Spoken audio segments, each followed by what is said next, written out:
Assalamualaikum warahmatullahi wabarakatuh. Apa kabar Anda semua? Semoga dalam keadaan sehat walafiat. Dan jangan lupa untuk selalu bersyukur kepada Allah Subhanahu wa taala.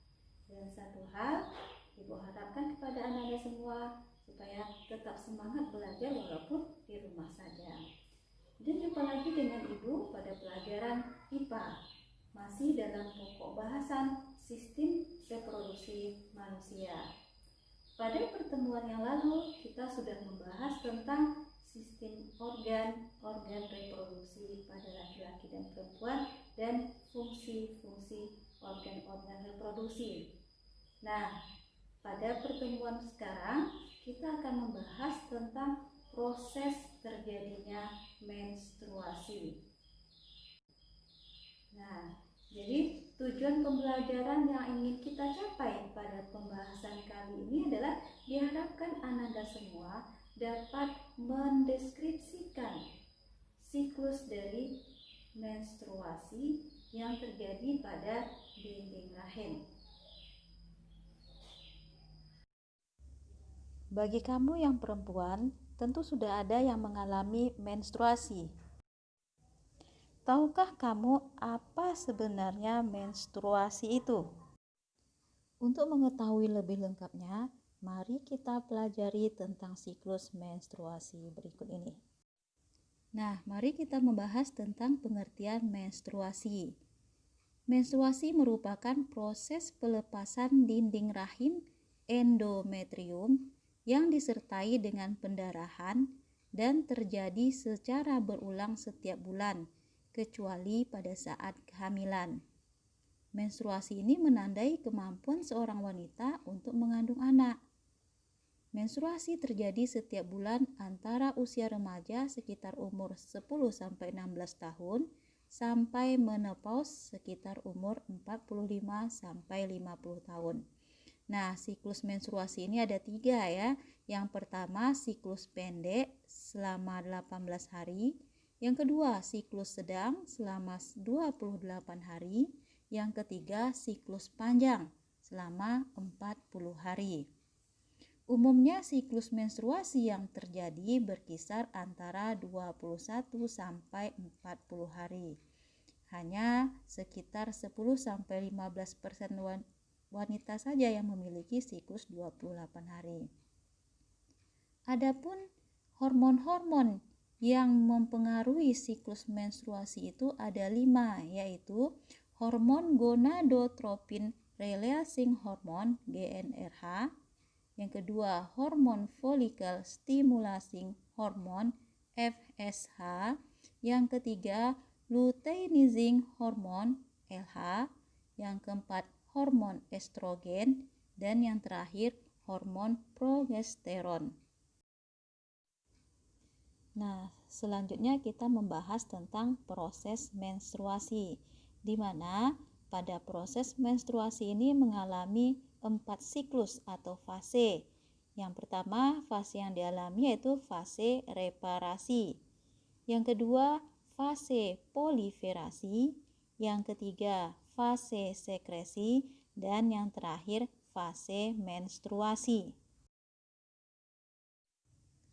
Nah, pada proses menstruasi ini, siklus menstruasi diatur oleh kelenjar hipotalamus di otak.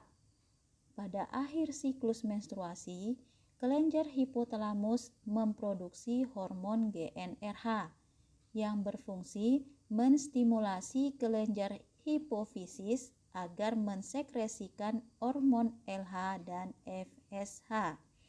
FSH ini berfungsi merangsang perkembangan folikel, sedangkan LH berfungsi dalam peristiwa ovulasi serta menghasilkan progesteron oleh korpus luteum. Sebelum kita masuk membahas tentang siklus menstruasi satu persatu, coba Anda semua perhatikan grafik dari siklus menstruasi berikut ini. Kita masuki tahapan-tahapan siklus pada fase menstruasi. Yang pertama, fase folikel atau reparasi. Fase ini terjadi pada hari ke-6 sampai ke-10. merupakan tahap penyembuhan pembuluh darah yang pecah setelah terjadinya menstruasi. Pada akhir siklus menstruasi, kelenjar hipotalamus memproduksi hormon GnRH yang berfungsi menstimulasi kelenjar hipofisis agar mensekresikan hormon LH dan FSH. Hormon FSH berfungsi merangsang perkembangan folikel, sehingga ukuran folikel bertambah besar. Folikel terus berkembang oleh hormon FSH membentuk folikel yang masak dan menghasilkan hormon estrogen. Hormon FSH menurun sedangkan hormon estrogen terus meningkat. Hormon estrogen ini berfungsi merangsang pertumbuhan endometrium atau dinding rahim, yaitu dengan mempertebal lapisan endometrium dan membentuk pembuluh darah serta kelenjar. Yang kedua yaitu fase proliferasi. Fase ini terjadi pada hari ke-11 sampai ke-17. Kadar estrogen yang meningkat menyebabkan kadar LH juga meningkat sehingga terjadi ovulasi. Ovum dilepas oleh folikel dan bergerak sepanjang tuba falopi. Pada saat seperti ini, wanita tersebut berada dalam masa fertil atau subur, sehingga ovum siap dibuahi. Apa itu ovulasi? Nah, ovulasi adalah proses keluarnya ovum dari ovarium. Ovum akan bergerak ke rahim bersamaan dengan proses ini. Dinding rahim menjadi tebal seperti spons penuh dengan pembuluh darah yang siap menerima zigot. Selanjutnya kita masuk ke fase yang ketiga yaitu fase sekresi. Fase ini terjadi pada hari ke-18 sampai hari ke-28. Pada saat melepaskan ovum atau ovulasi, folikel graft pecah dan dalam keadaan kosong. Hormon LH merangsang folikel graft yang kosong sehingga membentuk korpus luteum. Korpus luteum menghasilkan hormon progesteron yang berfungsi menyiapkan dan memelihara endometrium untuk proses implantasi. Pada saat ini, endometrium menjadi tebal dan lembut serta dilengkapi banyak pembuluh darah. Jika ovum tidak mengalami fertilisasi atau tidak ada kehamilan, korpus luteum berdegenerasi menjadi korpus albicans sehingga progesteron dan estrogen menurun bahkan hilang. Nah, kita masuki fase yang terakhir yaitu fase menstruasi. Fase ini terjadi pada hari pertama sampai hari kelima atau keenam.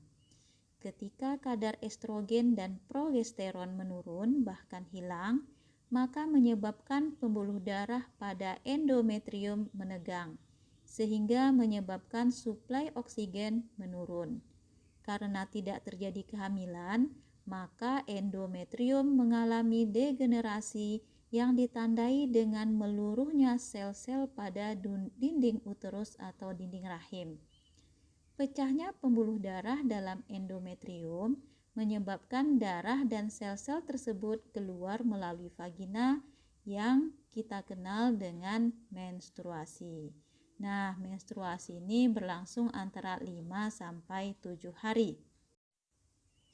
Nah, jadi bagi Ananda yang sudah mengalami menstruasi tentu bisa menghitung sendiri siklus menstruasinya.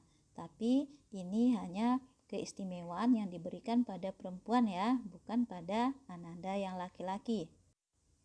Nah, sampai di sini pembahasan kita tentang siklus menstruasi yang terjadi pada dinding rahim. Nah, apa kesimpulan yang bisa Ananda ambil dari yang sudah kita bahas tadi? Jadi kesimpulan yang bisa kita ambil dari proses pembelajaran tentang siklus menstruasi ini, yang pertama, menstruasi mengalami fase menstruasi, terjadi pada hari pertama sampai kelima dari siklus menstruasi. Fase ini dimulai saat produksi progesteron dihentikan dan dinding rahim meluruh yang disertai pendarahan. Yang kedua, fase reparasi terjadi pada hari ke-6 sampai ke-10, merupakan tahap penyembuhan pembuluh darah yang pecah saat terjadinya menstruasi.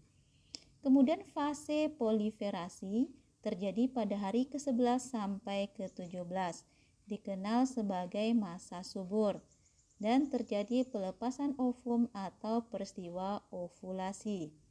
Kemudian yang terakhir, fase sekresi terjadi pada hari ke-18 sampai hari ke-28, di mana hormon progesteron diproduksi atau memacu penebalan endometrium dan progesteron.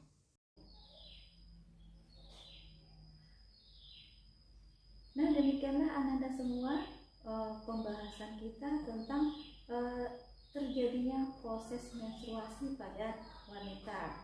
Dan sampai jumpa lagi pada pembahasan berikutnya. Assalamualaikum warahmatullahi wabarakatuh.